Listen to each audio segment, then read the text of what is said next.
உன் ticket rate எவ்வளவு? அது கிளாஸ பொறுத்து இருக்கு. High class, first class, second class. ராஜாவோட கிளாஸ் இது. அவர் எந்த ரேட்டை கொடுத்து உன்னை ரசிக்கிறாரு அது சொல்லு. அவர் இந்த தியேட்டருக்கே வராம இருக்கிறதுக்கு நீ உன் ரசிகனுக்கு என்ன நஷ்ட ஈடு கேட்கிற அதையும் சொல்லு. அந்த பணத்தோட நான் தயாரா வந்தேன். எவ்வளவு கொண்டு வந்திருக்கீங்க? 25,000 ரூபாய். போதுமா? அப்போ ராஜாவை நீங்க விலைக்கு வாங்க வந்திருக்கீங்க. விலை கேட்கிற கடை தானே இது. இதுல நான் என்ன விவகாரமா பண்ண முடியும்? பணத்தை கொடுக்குறேன், ராஜாவை திருப்பி அனுப்பிடு.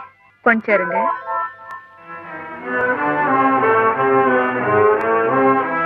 இந்தாங்க, இதுல மொத்தம் 50,000 ரூபாய் இருக்கு. இங்க நீங்க வராம இருக்கிறதுக்கு இது போதுமா?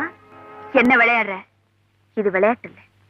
வியாபாரத்துல ஒருத்தரையே வாங்க நம்ம 2 பேரும் போட்டி போடுறோம். உங்களுக்கும் அவர் தேவை, எனக்கும் அவர் தேவை. உங்க விலை 25,000 ரூபாய், என் விலை 50,000 ரூபாய். எப்பவுமே அதிகமா விலை கொடுக்கறவங்களுக்கு தான் பொருள் சொந்தம்.